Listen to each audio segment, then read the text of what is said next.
It's fair to say that one of the things, or attributes you could say about Meghan Markle and Prince Harry is that they seemingly don't get offended by things, even when people go public and basically call them talentless or worse than that, grifters. We're a clean channel here, so you'll understand why I'm not saying those particular phrases. But you know, when you think about it, it's very damaging, isn't it? It's a bit like, do you remember that old TV show, Jukebox Jury, where they used to sort of slate the record of the artist and then they would bring them on? Do you remember?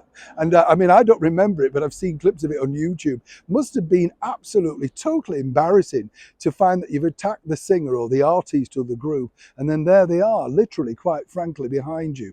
That seemingly, you might have said, of course, would be the problem for Harry and Meghan, but seemingly not. They don't seem to care whether people attack them either way. But according to a very good source, Meghan herself, and as ever, we have to say allegedly, has this theory on one of those recent attacks. Let me explain. Hi, good morning. Neil Sean here. Nice to see you. Hope you're well today. Now, by the way, this coming Monday over here in the United Kingdom, I believe it's going to be the second meeting of President Biden and His Majesty the King. Now, he will be breaking history because he will be the first president in many times to have met two reigning monarchs, literally, if you think about it, in how many years? It's going to be incredible to think that, isn't it? And yes, he will be making history, whether you like President Biden or not. No doubt he will now go down in the history books for at least this.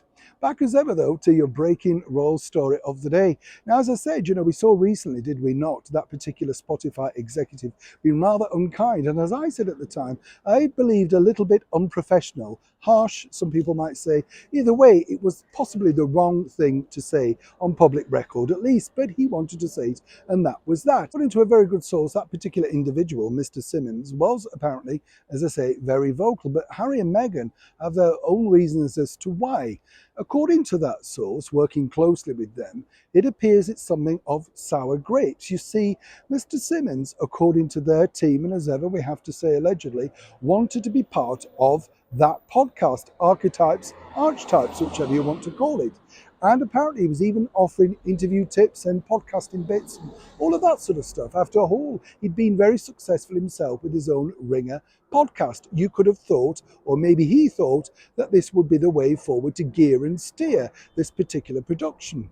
Now, we're not quite sure whether he didn't get invited or in fact he was simply snubbed. But either way, this is the traction that Harry and Meghan are now saying for the outburst from this particular Spotify executive. Forget the millions of dollars they've wasted, forget the stupidity of signing them in the first place, and forget not checking whether they could actually create, make, or indeed present said podcast. Either way, whichever way you want to look at it, it appears, according to Harry and Meghan, it was simply a case of sour grapes. Now, no doubt we've revealed this. No doubt Mr. Simmons will have something else to say on the matter.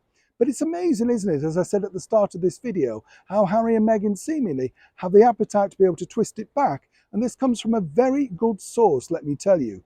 So who do you believe? The executive or the ex-royals? As ever, let me know in the comments below. Neil Sean in the very heart of London.